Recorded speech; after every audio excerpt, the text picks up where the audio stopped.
Okay, boys and girls, welcome to the next week of our distance learning. This week was intended to start yesterday.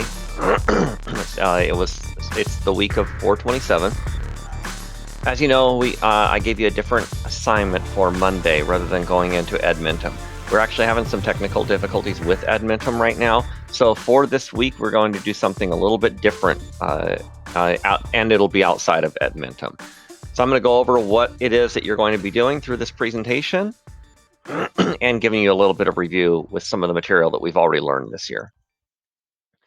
First of all, Unit 3 is intended to be focusing on communication, specifically the modes of communication. Through this unit, we're learning about different modes of communication, such as plays, films, books, short stories, live performances, and poetry. Each of these different modes leads to different kinds of understanding. This week, you're reading a story called A Jury of Her Peers. It's a short story. It's actually written by the same author as who wrote the play that you read last week, Trifles. It is the same story, but it's in the form of a short story rather than a play.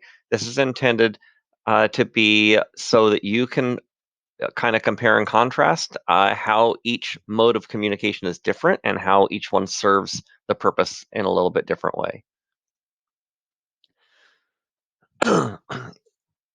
We've gone over all of these story elements throughout the year, but I did want to give you a little bit of review to help you better understand what it is that we're focusing on this week and what we're going to be discussing, both through our online discussion board and our live discussion later in the week.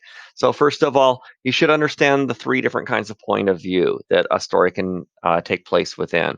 First person is when the writer is part of the story itself. And we're going in, if we're writing in first person, we're using pronouns like I, me, we, and us. So the writer is part of the action, part of what's going on. In second person, the writer is writing to someone. So the pronouns are going to be you. Letters would be a great example of second person point of view. Third person is what most of our stories are written in. The writer is not a part of the story. They're an outside entity, but they're writing about other people. So we're going to see pronouns like he, she, they, and you might even see the character names. Dialogue is the element of characterization that is a focus for right now. Dialogue looks differently in a short story than it does in a play. As you're reading the short story this week, take a look at how dialogue is shown within a short story versus how it was shown in a play. In a play, most of what you read is dialogue because a play is intended to be showing everything that's not part of the direct dialogue. So most of what is spoken through the text in a play is dialogue, not the case with a short story. Then I want you to think about main idea versus themes. When we talk about main idea, we're really asking the question, what is the author saying about a topic or a concept in the story? And when we think about theme, we're really thinking about what message does the author have for the audience that relates to that main idea. Both of those concepts will be important to our discussions for this week. Here's an example of what a plot diagram looks like with the different elements of plot. So the story starts out with exposition, and we've talked about this. Exposition is your background information, your setting, your introduction of your characters, um, the situation, the overall situation that's going on. Then you have something big that happens. It's called an inciting incident or an initiating event, and that's what really sets the conflict in motion. That's where the conflict is first revealed to us as the audience. From then on, the conflict is going to keep rising and getting more and more intense until we get to our highest point in the conflict, which is called the climax. And so your story really is bookended by two major events that are pretty explosive: your inciting incident and your climax. Your climax does tend to be the highest point of the action, but most importantly, it is the turning point. Everything from then on is going to turn around and start moving toward resolution, which is down here. So we call this falling action as everything is falling back into place down toward resolution.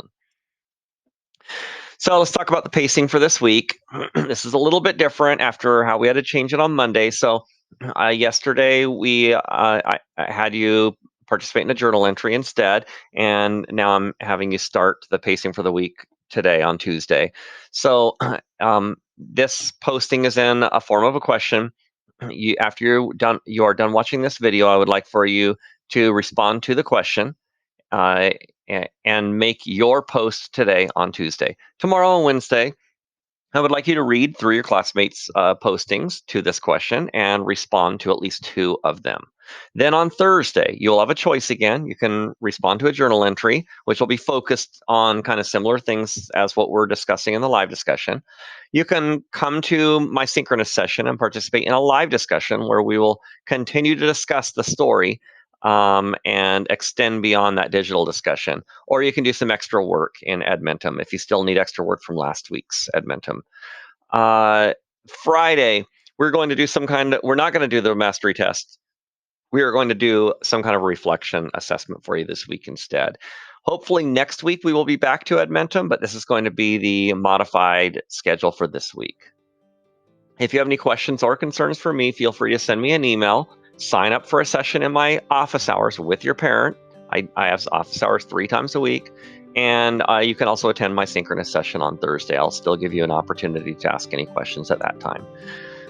So remember, everything that we are doing right now is self-paced. Only spend 30 minutes per day on these sessions. If you fall behind on anything, that's fine. Just do the best you can. And I look forward to seeing you at my synchronous session.